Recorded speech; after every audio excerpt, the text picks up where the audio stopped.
Oi, turma. Bom, hoje a gente começa um assunto aí super importante para a compreensão da nossa história, que é o período joanino, com a vinda da família real aqui para o Brasil,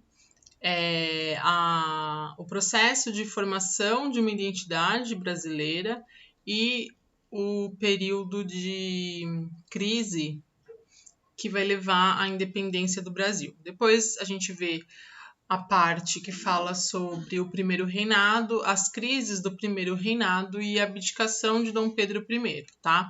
Então, o nosso período vai de 1808 até 1831, tá? Então, vamos lá. Vocês sabem que o período joanino, ele é o momento aqui da história do Brasil em que, ainda colônia de Portugal, a gente recebe a família real aqui porque Napoleão invade Portugal e aí então eles fogem para o Brasil com o apoio da Inglaterra, né? Dom João VI, sua família e a corte vêm para cá em 1808. Eles desembarcam na Bahia, onde hoje é Salvador. E depois lá na Bahia, ali em Salvador, eles vêm aqui para o Rio de Janeiro, o que vai inclusive fazer com que o Rio de Janeiro tivesse essa importância dentro da história do Brasil, né? Bom, então vocês sabem que todo o processo aí da vinda da família real está envolto no bloqueio continental feito por Napoleão, que por sua vez foi desobedecido pelo Dom João, ocasionando essa mudança histórica para a gente. A vinda do Dom João para cá, com a família real e a corte portuguesa, ela é de fundamental importância para a transformação da nossa história. Provavelmente os historiadores eles concordam, né, muitos deles, que se Dom João não tivesse vindo, provavelmente nós seríamos hoje compostos por pequenos estados nacionais, como é o caso da América Espanhola que nós já vimos, tá? Então, realmente essa vinda aí trouxe uma transformação importante para a nossa história, tá? Bom, quando o Dom João chega aqui, a primeira coisa que ele faz é abrir os portos brasileiros às nações amigas. Essas nações amigas, especificamente, aí a gente está falando de Inglaterra, tá? Então, como no Pacto Colonial havia a proibição de comércio com outras nações que não fosse a Portugal, que era a metrópole, quando eles vêm para cá, então não tem sentido eles não terem uma relação comercial com os seus países amigos, que no caso a Inglaterra tem a maior, se sai, né, na frente aí dos outros. Porque a tentativa de fazer com que a gente se transformasse em um país, em uma sede portuguesa e que a família real tivesse o mínimo de conforto e acesso a produtos que ela tinha até então, né? Então, o Dom João VI, ele assina uma carta régia decretando a abertura desses portos às nações amigas de Portugal, logo que ele chega aqui, né, no Brasil. Portugal tinha essa tradição de relações comerciais com a Inglaterra, e aí, todos os historiadores que, quando falam desse período, também concordam que essa abertura dos portos às nações amigas, tendo como principal consequência o fim do pacto colonial, acelerou o nosso processo de independência. Então, isso acontece lá em 1808, mas esse foi o primeiro passo para que nós pudéssemos ter em 1822 a nossa independência, tá?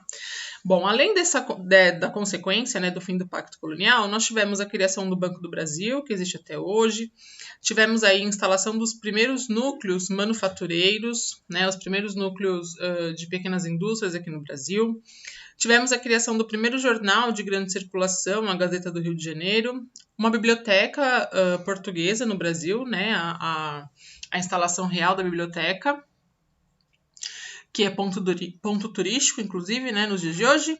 E tivemos também o Tratado de Aliança e Amizade, que iria reduzir o tráfico negreiro aqui para o Brasil, tá?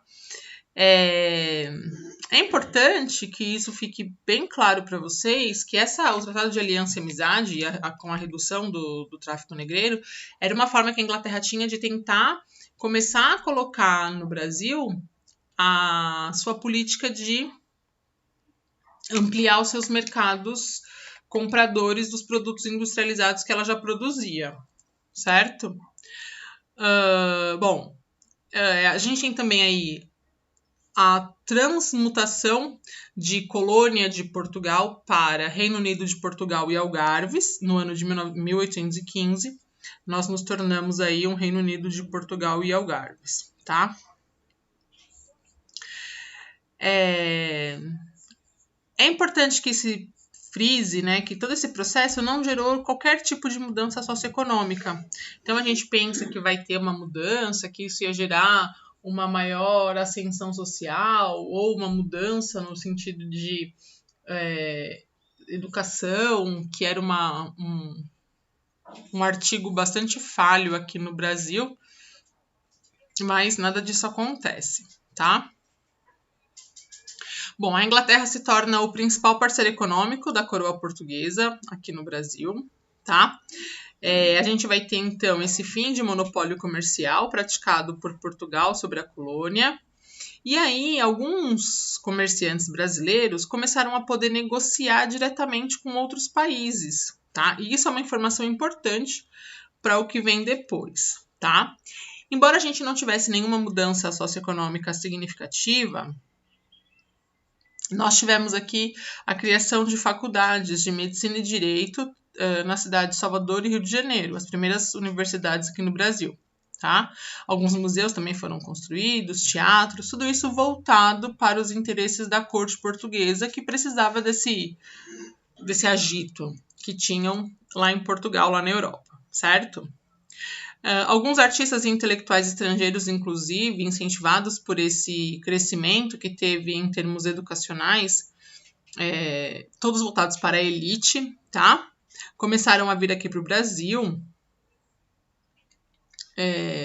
Nomes importantes lá na Europa que vieram aqui para poder até auxiliar esse processo da inserção de universidades para a elite brasileira. E obviamente toda ela voltada e ligada com a corte portuguesa, tá? É interessante que a cidade do Rio de Janeiro vai dobrar de população entre o período de 1808 até 1822. Então, uma cidade de 50 mil chega em 1822 com 100 mil habitantes. Esse aumento populacional, ele além de estar, obviamente, ligado a um processo de crescimento vegetativo natural, fala também bastante para a gente de quantos imigrantes vieram para o Rio de Janeiro nesse período, tá? Bom,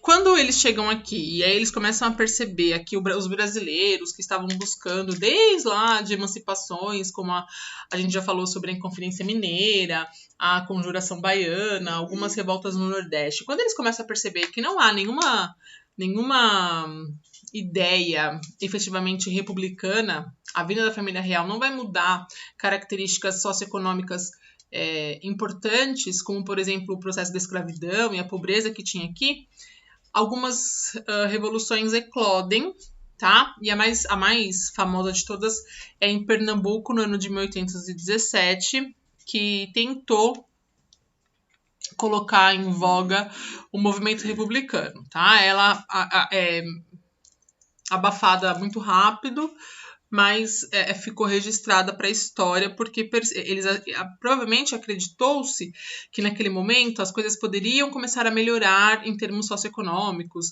e em termos de melhorias, de mudanças que fossem efetivas e que tivessem algum significado para a nossa população naquela época, tá? Bom, o Dom João VI, ele tinha vindo para cá justamente por conta da invasão de Portugal feita por Napoleão Bonaparte. Então, quando Dom João VI chega aqui e se estabelece, uma das coisas que ele faz, por exemplo, no ano de 1809, ele ordena a invasão da Guiana Francesa, que era um território francês. Então, ele ordena essa invasão.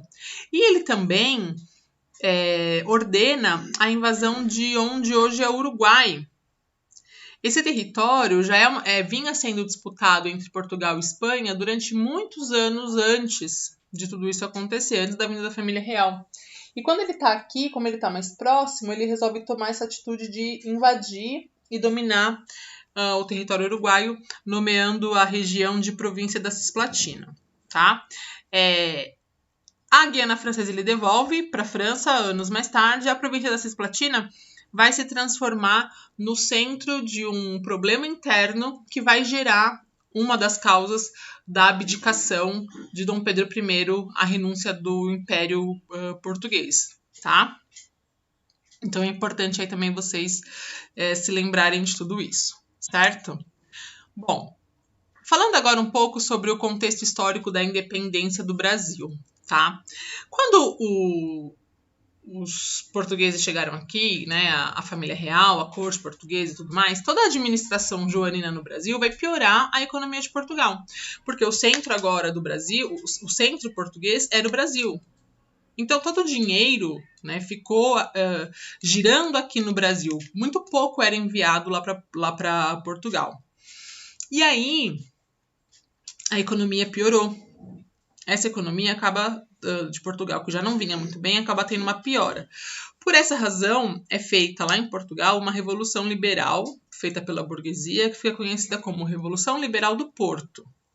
Essa revolução, ela forçava a volta do governo português lá para Lisboa, para a capital Lisboa, e transformar o Brasil novamente numa colônia. Por quê? Até de 1808 até esse período, já não se falava mais de Brasil como colônia, mas sim como a sede da coroa portuguesa. Então, não tínhamos mais pacto colonial, os comerciantes locais podiam fazer comércio com outros países, havia uma maior liberdade em vários aspectos, então acreditava-se que esse passo tinha sido dado muito grande em direção à liberdade. E a burguesia portuguesa lá em Lisboa exigia a volta do Dom João com, inclusive, a recolonização do Brasil. Isso vai gerar uma série de problemas aqui no Brasil. Comerciantes, fazendeiros, ruralistas, enfim, uma série aí de classes sociais vão se revoltar contra essa possibilidade, o que vai gerar, inclusive, a permanência de Dom Pedro I aqui no Brasil. Por quê? O Dom João retorna para Portugal, ele vai embora, ele vai para Portugal, porque ele viu que não tinha muito o que ser feito, tá? Ele acaba acatando a pressão da galera lá em Portugal, então ele retorna lá para Lisboa e deixa Dom Pedro aqui como príncipe regente. Então, voltamos a ter um centro colonial fora do Brasil, lá em Portugal, e Dom Pedro I fica como príncipe regente. Quando Dom João chega lá em Portugal, ele exige que Dom Pedro I retorne. Ele quer que Dom Pedro I volte, até para poder garantir esse processo de recolonização. E aí, o Dom Pedro I começa a sofrer pressões de muitas classes sociais, especialmente de comerciantes aqui do Brasil, comerciantes e os fazendeiros, os ruralistas. E aí, então, Dom Pedro I acaba cedendo, né, essas pressões que estavam sendo feitas aqui pela elite brasileira. Eles fizeram um abaixo-assinado com 8.000 assinaturas pedindo que Dom Pedro I ficasse aqui no Brasil, a permanência de Dom Pedro I. Aí Dom Pedro I opta por ficar. A esse momento histórico a gente nomeia do Dia do Fico, que foi 9 de janeiro de 1822. O Dom Pedro assume essa posição, dá mais um passo rumo à nossa independência, né, que acaba acontecendo no mesmo ano do Dia do Fico. Acontecem, após alguns levantes de partidários portugueses serem frustrados, o Dom Pedro toma medidas que vão fortalecer a sua posição. Ele faz a formação de um novo ministério aqui no Brasil, que foi comandado pelo José Bonifácio, que é uma das figuras mais importantes do período do início do Império Brasileiro, do início da nossa nova... do nosso novo modelo político, deixando de ser colônia, agora passando a ser um império português, né? E aí a imposição da princesa Dona Leopoldina como regente durante a ausência do marido, né? Enquanto não tivesse a possibilidade do Dom Pedro, a Dona Leopoldina ficava nesse papel. Mais tarde, o governo brasileiro acaba determinando que qualquer determinação lá de Portugal só seria acatada se Dom Pedro aprovasse essa determinação. Como reação, algumas cortes lá em Portugal determinaram medidas radicais, como declarar ilegais qualquer assembleia feita aqui no Brasil, e inclusive ilegal o próprio governo do Dom Pedro I, exigindo que ele voltasse imediatamente para Portugal. Obviamente, isso acaba não acontecendo. Dom Pedro I não vê outra alternativa, especialmente por conta de todas essas pressões que estavam acontecendo, então ele não vê outra alternativa a não ser, em 7 de setembro de 1822, voltando da casa que ele tinha em Santos. Ele tinha um caso com a Marquesa de Santos, então ele vivia indo lá para Santos. Ele estava voltando de Santos, né, subindo ali provavelmente o caminho mais perto que tinha naquela época, às margens do rio Ipiranga. E aí então ele proclama ali, num momento bastante inusitado, a independência do Brasil em 7 de setembro de 1822, tá? Bom, a nossa independência, né, aí tem todo o mito que envolve aquela pintura maravilhosa do Museu do Ipiranga, que provavelmente nunca existiu. Mas, depois de 300 anos de colônia, a gente se torna aí um império, certo? Muito bem. Então, Dom Pedro I, ele ficou aqui e é o responsável por esse momento. Ele é o responsável por toda essa transição, que vai ser super importante para a nossa história, obviamente, tá? Não foi fácil. O Brasil, por exemplo, os próprios brasileiros, eles não enxergaram com bons olhos esse governo do Dom Pedro, e não porque eles não queriam e assim, é interessante isso. Os brasileiros, eles estavam dispostos a voltar a ser colônia, a ter o governo do Dom Pedro como um novo período da nossa história. Mas enfim, né? Após a independência, como eu falei para vocês, José Bonifácio vai ser um articulador importantíssimo desse momento. É ele que consegue, inclusive, dar um refresco aí pro Dom Pedro como imperador e ser mais bem aceito como imperador aqui no Brasil, o que pra gente também acaba sendo importante, tá? A nossa independência, ela vai ser muito pautada num processo feito muito mecanicamente. Dom Pedro I, logo que ele faz a proclamação da independência, ele se torna extremamente... Ele se mostra, não se torna, ele já era assim, obviamente, né? Mas ele se mostra extremamente autoritário, o que vai gerar uma série de problemas para ele dentro aí da nossa história. Uma das mais emblemáticas formas dessa demonstração é justamente a convocação da Assembleia Nacional Constituinte e a Constituição do ano de 1824, que trouxeram elementos extremamente autoritários para a nossa para a nossa Constituição. Essa Assembleia Constituinte ela começou a ser formada no ano de 1823, então um ano depois da nossa proclamação de independência. Ela foi a primeira tentativa que foi invalidada por falta de acordo entre os membros da Assembleia Constituinte. E aí, então, quando Dom Pedro I começa a perceber que a Constituição ela está muito republicana, muito libertária, ele dissolve a Assembleia num momento importante da sua escrita. Esse momento fica conhecido como Noite da Agonia. E aí ele resolve, meio que de forma autoritária e extremamente fora do porquê e do padrão que havia sido combinado entre todos, ele mesmo resolve fazer uma Constituição e promulga essa Constituição em 1824.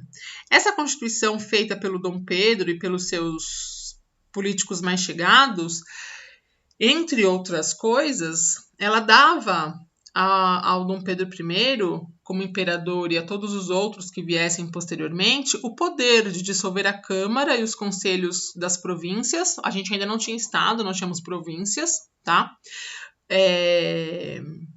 Podia eliminar cargos quando ele achasse necessário, podia instituir cargos se ele achasse necessário, garantiria poderes vitalícios a quem ele achasse melhor ou mais importante. Então, na verdade, o que o Dom Pedro faz é criar um poder para ele total e irrestrito, que nós chamamos do poder moderador, que é o quarto poder. Então, a princípio, naquela primeira Constituição de 1823, eles criaram o que nós chamamos de 3 poderes. Então, eles fazem os 3 poderes. Quais são os 3 poderes? Quais são os 3 poderes? O executivo, que existem até hoje, e tudo isso foi baseado na independência dos Estados Unidos, tá? Então, é o executivo, o legislativo e o judiciário.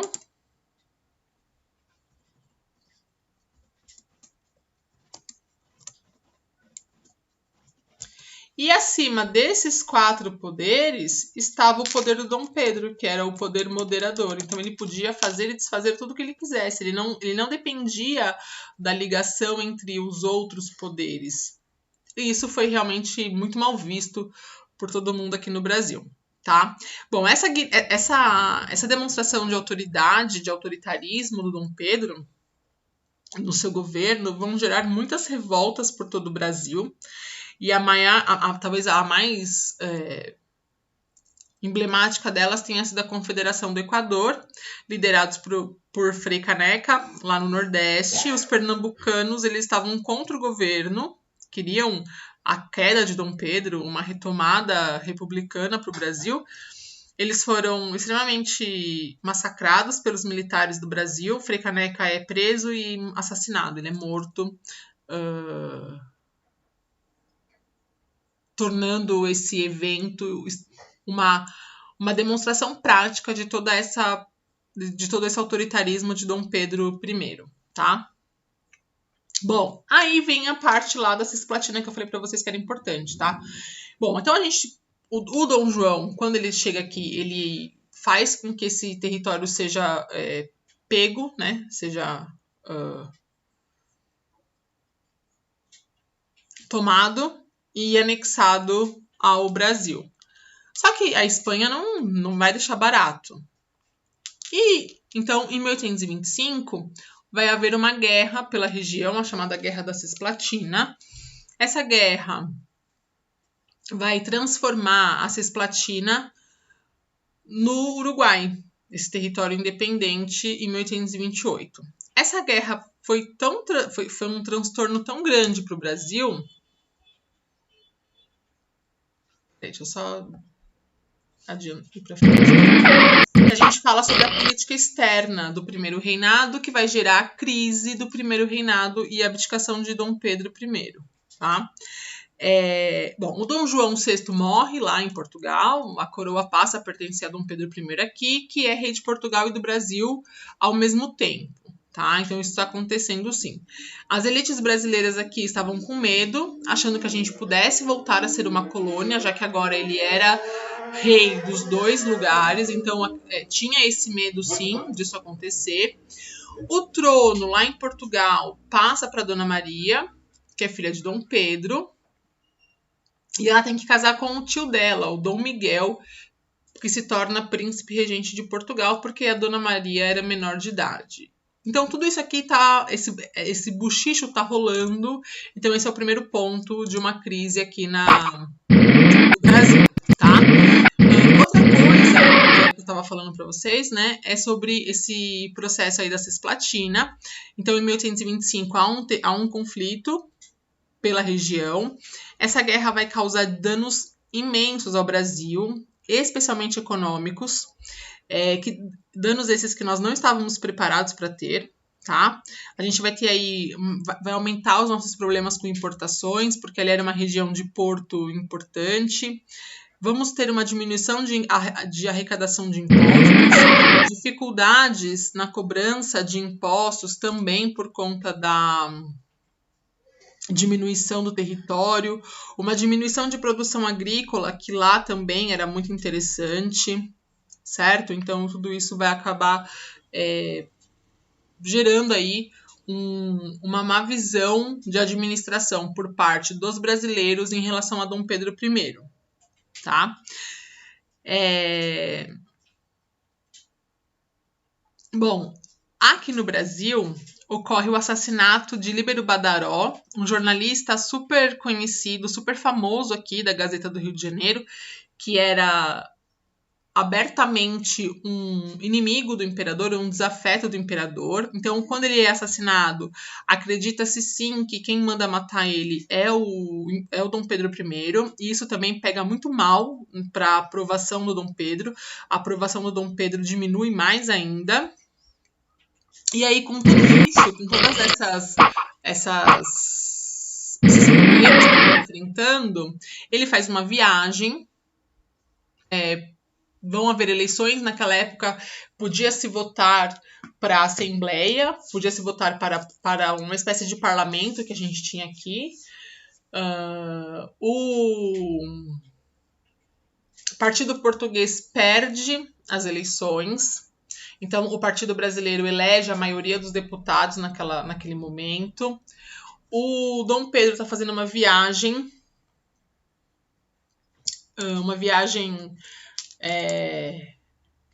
lá de Minas, voltando para o Rio de Janeiro.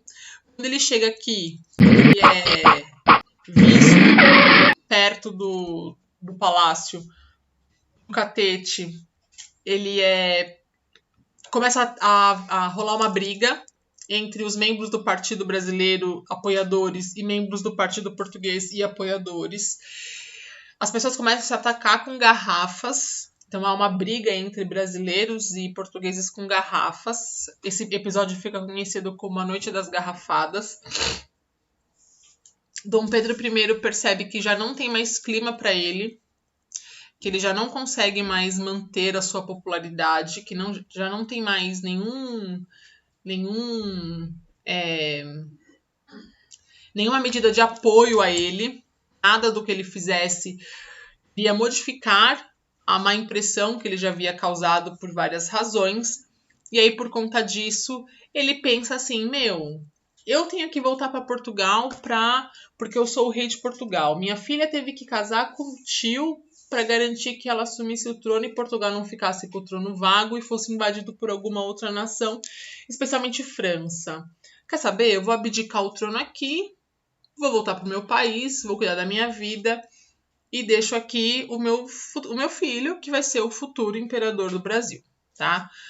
Bom, Dom Pedro II tinha apenas 5 anos de idade e, obviamente, não tinha como ser um imperador, tá?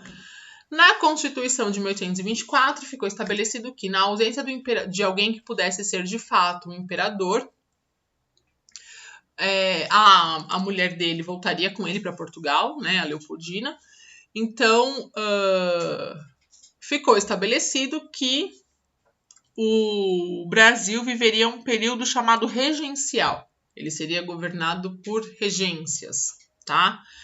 E aí a gente entra num novo capítulo da história do Brasil, que é o período regencial, onde vamos ter as principais rebeliões da nossa história até a República, tá?